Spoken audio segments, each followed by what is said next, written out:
خلیفہ چہارم علی بن ابی طالب رضی اللہ تعالیٰ عنہ کے زمانے میں مسلمانوں کی اجتماعیت ٹوٹ گئی اور لوگوں میں کثرت سے اختلاف پیدا ہو گیا۔ اس وقت ایک شخص نے حضرت علی سے پوچھا کہ مسلمانوں کا کیا معاملہ ہے کہ آپ کے زمانے میں لوگ اختلافات میں پڑ گئے ہیں، جبکہ ابو بکر اور عمر کے زمانے میں یہ اختلافات نہیں تھے؟ تو حضرت علی نے جواب دیا کہ یعنی اس کا سبب یہ ہے کہ ابو بکر اور عمر میرے جیسے لوگوں کے اوپر حکمران تھے اور میں تمہارے جیسے لوگوں کے اوپر حکمران ہوں۔ ابن خلدون نے اس واقعے کا ذکر کرتے ہوئے لکھا ہے کہ دینی حکومت کے قیام کے لیے اس کے مطابق دینی رجحان کا موجود ہونا ضروری ہے۔ اگر معاشرے کی سطح پر غالب دینی رجحان موجود نہ ہو تو محض حاکم کے اسلامی ہونے سے کامیاب اسلامی حکومت قائم نہیں ہو سکتی۔ ابن خلدون لکھتے ہیں کہ حضرت علی کے رضی اللہ تعالیٰ عنہ کے اس جواب میں آپ کا اشارہ اسی دینی محرک اور رجحان کی طرف تھا۔ المامون کو دیکھو، جب اس نے علی بن موسیٰ بن جعفر الصادق کو اپنا ولی عہد نامزد کیا اور ان کو الرضا کا لقب دیا تو کس طرح عباسیوں نے اس پر شدید ناگواری ظاہر کی۔ انہوں نے ان کی بیعت کو توڑ کر المامون کے چچا ابراہیم بن المہدی کے ہاتھ پر بیعت کر لی اور اس کے رد عمل میں ایسا اختلاف پیدا ہوا اور بغاوت پر آمادہ شورش پسند گروہوں کی ایسی کثرت ہو گئی کہ قریب تھا کہ پورا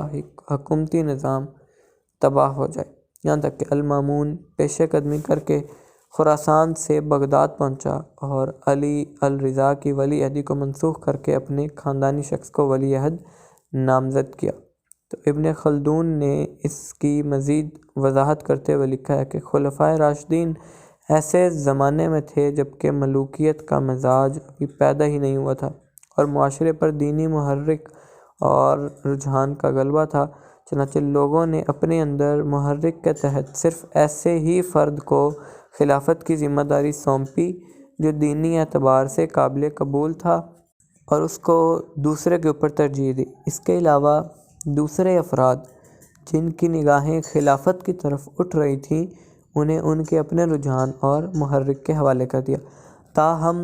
اس کے بعد حضرت معاویہ رضی اللہ تعالیٰ عنہ کے زمانے سے عصبیت اپنی انتہا کو پہنچ گئی،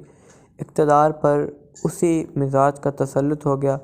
دینی رجحان کمزور پڑ گیا، اس کی جگہ ملوکیت اور گروہی رجحان کی ضرورت کا احساس بڑھ گیا۔ چنانچہ اگر ایسے شخص کو اقتدار سونپا جائے جو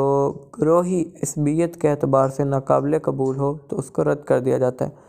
تھوڑے ہی عرصے میں اس کی حکومت انتشار کا شکار ہو جاتی ہے اور جماعت میں اختلاف پڑ جاتا ہے، جیسا کہ بعد کے زمانے میں پیش آیا۔ تو دور اول کا یہ تجربہ بتاتا ہے کہ ملت میں اتحاد کس طرح آتا ہے اور کن اسباب سے وہ ختم ہو جاتا ہے۔ وہ ابن خلدون کے الفاظ میں یہ ہے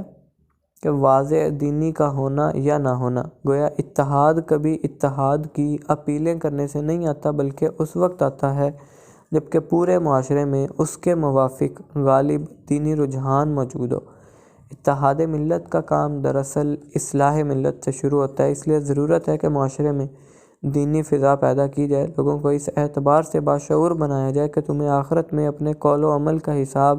اللہ تعالیٰ کو دینا ہے۔ لوگوں میں گہری آخرت پسندی پیدا کی جائے تاکہ وہ آخرت کے فائدے کے لیے دنیاوی نقصان کو برداشت کر سکیں۔ لوگوں کو اسلام کے بارے میں اس حد تک تعلیم دی جائے، ایجوکیٹ کیا جائے کہ جب خدا اور رسول کا حکم سامنے آ جائے تو وہ اپنی گردن جھکا دیں، خواہ وہ ان کے ذوق کے خلاف ہی کیوں نہ ہو۔ ان میں یہ مزاج ہو کہ اللہ کی خاطر وہ اختلاف کے باوجود متحد ہو جائیں۔ کسی گروہ میں اتحاد پیدا ہونا کوئی سادہ بات نہیں، اتحاد ہمیشہ